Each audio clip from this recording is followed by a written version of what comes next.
세 발가락 나무늘보에 비하면은 두 발가락 나무늘보는 이거는 거의 우사인 볼트 수준이 아닐까. 이 정도거든요. 얼마큼 차이 나느냐? 안녕하세요. 김흥빈입니다. 주토피아라는 영화가 있죠. 만화 영화 애니메이션인데요. 야, 이거 애들 보는 건 줄 알았는데 상당한 울림과 감동이 있더라고요. 내용은 이런 거죠. 거기 토끼 종족에서 최초로 경찰이 된 토끼가 주토피아라는 말 그대로 동물들의 낙원인데, 동물들의 로망 도시에 가서 사건을 해결하면서 겪는 여러 가지 일들이 나오는데, 주인공은 토끼 주디고요. 그리고 이제 같이 일하게 되는 그 사기꾼 여우 닉, 이 두 주인공이 이제 얘기를 재밌게 풀어가는데, 저는 그 두 주인공보다 제 눈에 들어온 거는 바로 나무늘보예요. 우선 그 나무늘보가 느림의 대명사잖아요. 나무 더하기 느림보, 나무늘보인데, 나무늘보가 어디서 일을 하냐면은 DMV, Department of Motor Vehicle이라는 곳인데요. 근데 거기가 뭘로 유명하냐면 사람 무지하게 많고요. 거기는 친절과는 아주 거리가 먼 곳이에요. 거기 일하는 사람들은 다 무표정하게 기계적으로 툭툭 움직이는데 줄도 엄청나고 그런 곳이거든요. 그런데 그런 곳에 일하는 게 주토피아에서는 가장 느린 나무늘보가 일을 하고 있어요. 거기 일하는 것도 사람 오면은 안녕하세 뭐 이런 식으로 하는데 빵 터졌어요. 근데 나무늘보 이름이 플래시래요. 플래시라는 건 섬광과 같이 빠르다 그런 뜻인데 아주 반어법을 쓴 것 같은데 굉장히 인상적이었어요. 잠깐 나와요. 근데 굉장히 반했고요.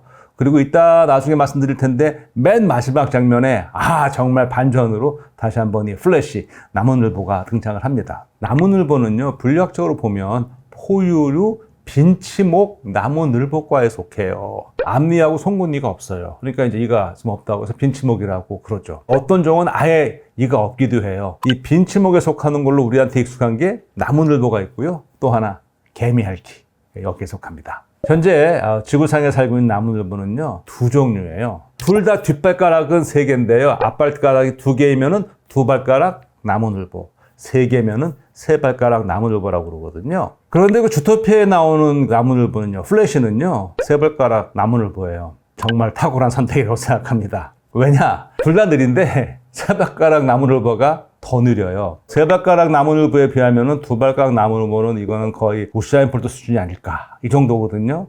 얼마큼 차이 나느냐? 두 발가락 나무늘보는 분속 15m, 시속 900m죠. 그래서 1시간에 거의 1km는 가요. 근데 세 발가락 나무늘보는 분속 4m, 시속 240m. 그러니까 이 친구는 100m 가는데 한 25분 걸리는 거죠. 그러니까 제가 탁월한 선택이라고 그랬죠. 느림보 중에서도 더 느린 이 세 발가락 나무늘보가 이제 플래시로 나옵니다. 저희가 좀 더 흥미진진한 얘기 해드리려고 그러는데, 영화도 그렇고 사진 한번 봐보세요. 과연 이 나무늘보의 발가락이 발가락인가 발톱인가? 사실 그 중간이라고 볼 수도 있을 것 같아요. 언뜻 보면 이게 길게 자란 발톱처럼 보이잖아요. 근데 그게 길게 튀어나온 뼈예요. 근데 그 뼈를 우리 손발톱의 주성분인 케라틴이 코팅을 하고 있어요. 뼈 위에 케라틴이 코팅된 거니까 중간쯤 된다고 볼 수 있는데, 만약에 나무늘보의 발가락이 부러지면 다시 자라긴 자라요. 그런데 원형 복구는 좀 쉽지가 않아서 변형이 돼요. 그렇게 되면 야생에서 나중에 치명적입니다. 이 앞발가락으로 이 나무를 붙잡아야 되는데 이게 이제 변형이 되면 굉장히 치명적이죠. 자연환경 말고 인공환경에서 나무늘보가 살다 보면 아무래도 많이 쓰지 않으니까 발가락이 더 길어져요. 뼈는 그대로인데 코팅하고 있는 케라틴, 진정한 발톱만 자라게 되는 거거든요. 이렇게 되면 이게 오히려 더 부러지기가 쉬워요. 그래서 사육하고 있는 나무늘보에서 변형된 발가락을 가진 나무늘보가 많이 보인다고 합니다. 나무늘보 하면 또 하나 떠오르는 게 이거죠. 잠보. 하루 종일 잠만 잘 것 같이 우리 그렇게 인식이 되죠. 근데 알아보니까 나무늘보가 하루에 수면 시간은 7시간을 한 10시간 잔대요. 7시간이면은 대부분 사람들 수면 시간 10시간도 어떤 분들은 주무시는 분도 있을 테니까 그렇게 잠만 자는 애는 아니에요. 또 한 가지, 얘가 이제 털이 워낙 길고 풍성하다 보니까 몸이 좀 퉁퉁해 보이는데 사실은 엄청 말라깽입니다. 털을 딱 드러내면 굉장히 말랐어요. 그런데 반전이 있어요. 이렇게 말랐는데 힘은 장사예요. 얼마큼 장사냐? 다 큰 나무늘보는 보통 사람 어른 근력의 3배의 힘을 갖고 있대요. 대단한 거죠. 왜냐하면 얘네가 마른 이유는 근육량이 적어서 그렇거든요. 이 나무늘보는 비슷한 크기의 포유류들과 비교해 볼 때 근육량이 30%가 적어요. 그런데도 근력은 그렇게 좋은 거예요. 그 장사죠. 그게 어떻게 가능하냐면요. 나무늘보의 근육은 인간을 비롯한 다른 포유류와 달리 일종의 지렛대 원리를 작용하는 그런 원리를 하기 때문에 근육량은 적지만 힘이 세요. 또 나무늘보는 당기고 붙잡는 힘은 굉장히 강해요. 근데 미는 힘이 약해요. 그러니까 나무에서 붙잡고 이건 잘하는데 땅에 내려와서 네 발로 걷기에는 굉장히 부적합하죠. 밀질 못하니까. 당기기는 힘 강하니까. 그러니까 마치 호복하듯이 움직일 수밖에 없어요. 또 하나 그 나무늘보 몸구조에서 특이한 거는요. 목뼈 개수예요. 사람부터 기린에 이르기까지 모든 포유류의 목표 개수는 똑같아요. 몇 개냐? 행운의 숫자 7개입니다. 드문 예가 있어요. 근데 그 중 하나가 바로 나무늘보예요. 세 발가락 나무늘보는 목표가 9개. 그러니까 2개 더 있어요. 두 발가락 나무늘보는 5개예요. 2개가 더 적은 거죠. 이 목표 개수의 그 예외 사례가 또 하나 있는데요. 매너티예요. 이상하게 얘도 또 예외로 얘는 6개. 얘는 하나가 적어요. 자, 이 목표가 차이가 나는 게 어떤 게 있을까? 세 발가락 나무늘보는요. 목표가 2개 더 있잖아요. 얘는 그 덕분에 머리가 270도가 돌아가요. 그럼 두 발가락 나무늘보는 부족하니까 더 안 돌아갈 거 아니냐. 돌아가는 거는 불리하지만요. 대신 두 발가락 나무늘보는요. 머리를 뒤로 젖히는 게 능숙해서 완전히 젖힐 수가 있대요. 나름 목표 개수가 예외적인 게 얘네가 사는 곳에서는 아주 잘 적합하게 맞아 떨어지는 거죠. 또 한 가지, 특히 세발가락 나무늘보가 평형천재. 나무늘보는요, 몸통의 3분의 2가 위장이에요. 얘도 나뭇잎밖에 안 먹으니까 주로 소 같은 초식동물처럼 위가 4개거든요. 이 안에서 이제 미생물들이 식물성 섬유질을 발효시켜서 얘네가 먹을 수 있게 해준단 말이에요. 그러니까 위가 몸통의 3분의 2인데 그 안에서 많은 미생물이 발효를 하니까 가스가 나와서 부푼 상태잖아요. 뭐하고 똑같죠? 구명조끼를 갖다가 몸속에 갖고 있는 셈이죠. 그러니까 물에 일단 잘 떠요. 세발가락 나무늘보는 목표가 2개가 더 있어갖고 물 위로 이렇게 코를 내놓기가 굉장히 좋대요. 그러니까 코 딱 내놓고 몸은 떠 있고 땡기는 힘 좋으니까 이렇게 하면은 나무늘보 햄이라 맞겠죠. 이렇게 해서 이 물속에서는요. 땅 위에서보다 무려 3배나 빠르대요. 이 나무늘보는 풀만 먹죠. 채식주의자예요. 동시에 그러면서 소식주의자예요. 주로 나뭇잎을 먹는데 하루에 얼마 먹느냐? 하루에 한 달랑 3장. 한 끼에 나뭇잎 하나 정도 먹는 거거든요. 아니 아무리 몸을 안 쓰고 가만히 있는다고 해도 그만 등치가 있는데 어떻게 한 끼에 나뭇잎 한 장 먹고 살 수가 있냐. 이게 의아하잖아요. 근데 또 반전인데 얘네가 수시로 군것질을 한답니다. 바로 털에서 자라는 녹조류인데요. 사실 나무늘보의 털은 녹조류 정원 또는 텃밭이라고 볼 수 있어요. 여기에는 녹조류뿐 아니고 곰팡이를 비롯한 다양한 미생물은 물론이고요. 심지어 나방도 살고 있습니다.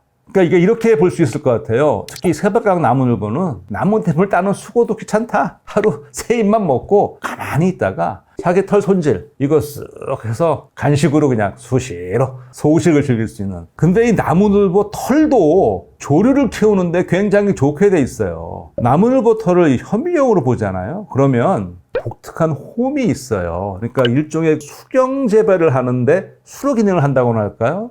그러니까 이게 비를 맞고 나서 털이 흠뻑 젖으면 빨리 마르지 않고 그 안에 수분이 계속 있는 거예요. 그러니까 조류가 자라기 좋죠. 이 두 발가락과 세 발가락 가운데 어느 게 더 털이 더 보습을 잘하느냐? 어느 걸 것 같으세요? 당연히 세 발가락 나무늘보 털이 더 효과적이에요. 그 나무늘보 털에 있는 그 홈이 두 발가락 나무늘보의 경우에는 이 털 길이 방향과 같이 홈이 나 있고요. 세 발가락은 털 길이 방향에 이렇게 직각 방향으로 나 있어요. 근데 그 홈이 어렸을 때는 좀 이렇게 가늘고 별로 없다가 나이가 들면서 아주 깊게 굵게 홈이 파이고요. 늙으면 그 홈이 마모가 된다고 그럴까? 약간 더 일그러지는 그런 모습을 보입니다. 두 나무늘보 사이에는 또 다른 차이가 있는데요. 얘네가 이 큰 일을 보는 방식이 달라요. 세발가락 나무늘보는요. 이를 반드시 땅에 내려와서 봐요. 일주일에 한 번 땅에 내려온답니다. 일 보러. 두 발가락 나무늘보는 배변 횟수와 장소가 좀 자유로워요. 아무래도 얘네는 세 발가락 나무늘보에 비하면 훨씬 자유롭고 많이 움직이는 아이들이니까요. 얘네는 주로 이 나무를 옮겨 탈 때 일을 본대요. 그런데요, 새발가락 나무늘보에게는요, 화장실 가는 길이 생명을 건 모험길이에요. 왜냐? 큰일 보러 내려왔다가 포식자에게 당하는 경우가 많답니다. 그럼에도 불구하고 얘네가 위에서 일을 안 보고 부득불 그 느린 몸을 이끌고 일주일에 한 번 땅에 내려와서 일을 보는 거예요. 일주일에 한 번 땅에 내려와 일을 보는 것도 놀라운데 더 놀라운 거는요, 일을 다 보고 그거를 또 나뭇잎으로 덮어놓고 돌아간대요. 아니 이게 웬 깔끔입니까? 얼른 올라가야지. 근데 여기에 정말 기막힌 이유가 숨어 있습니다. 나무늘보가 이제 일을 보면 그 나무늘보 그 똥에다가 나방이 알을 낳아요. 그러면 그 알에서 나방의 애벌레가 깨어나겠죠. 그럼 얘네는 나무늘보의 응가를 먹고 잘 자라요. 그래서 다 커서 성충이 되면 어디로 가느냐? 바로 그 나무 위에 매달려 있는 새발가락 나무늘보의 털로 슉 이주한다는 거죠. 그럼 거기에 가서 또 나방이 살면서 배설을 하죠. 그러면 그 뭐가 됩니까? 바로 천연 비료가 되는 거예요. 그럼 거기서 많은 녹조류들이 잘 자라서 녹조류 가든이 아주 풍성한 수확을 얻게 되는 것이죠. 나무늘보 털은 거기는 뭐 녹조류 나방뿐 아니고 아까 미생물도 많다고 그랬잖아요. 특히 거기 사는 곰팡이 일부는요, 항균 물질을 만들어서 거기에 감염되는 잡균들이 못 오게 감염해서 보호도 해주니까 이거 정말로 놀라운 공생의 방법이 아닌가 그런 생각이 듭니다. 포유류와 곤충, 녹조류, 다음에 곰팡이 같은 미생물들, 이런 것들의 공생 관계가 저렇게 느린 나무늘보가 멸종하지 않고 지금까지 저렇게 당당하게 살아갈 수 있는 그런 이유가 아닐까 그런 생각도 들어요. 가만히 보면은요, 아기 나무늘보 털은 갈색이에요. 어미 나무늘보 털은 초록색이고요. 아기 나무늘보에는 아직 털에 가든이 형성이 잘 안 된 거고요. 아기가 자라면서 바로 어미에게서 녹조류들이 전달돼서 가든이 형성이 되는 거예요. 그러니까 엄마가 아기 나무늘보 털에다가 씨를 뿌려주는 것이죠. 이 녹조류는 굉장히 중요해요. 나무늘보의 먹이로서 뿐만 아니라 실제로 나무에 가만 매달려 있을 때 이게 파라니까 위장에도 도움이 되겠죠. 제가 이 나무늘보에 대해서 조사하고 공부하면서 드는 생각이 맨날 굶뜨고 포유류 치고는 지능도 많이 떨어지고 그렇게 생각했었는데 나무늘보의 생존 방식을 보니까 생각이 좀 달라지더라고요. 자연에서는 자기 방식대로 살아가는 생물들이 존재하는 것인데 내가 참모습을 모르고 너무 겉으로 보이는 모습만 보고 나 중심으로 얘를 너무나 내가 무시했구나. 살짝 좀 미안해지더라고요. 근데 정말 저보다 더한 분이 계시더라고요. 일본의 문화인류학자인 스지 시니치가 쓴 책에 슬로우 라이프라는 책이 있거든요. 여기서 시니치는 새발가락 나무늘보를 예찬하고 있어요. 시니치가 뭐라고 말하냐면요, 나무늘보 다음이란 대체 무엇일까? 움직임이 느린 것은 근육이 적기 때문인데 그것은 저의 노릇으로 살기 위한 지혜다. 이렇게 말하면서 나무늘보가 우리에게 느긋하고 여유 있는 사고방식, 삶의 방식을 가르쳐준다 라고 얘기를 해요.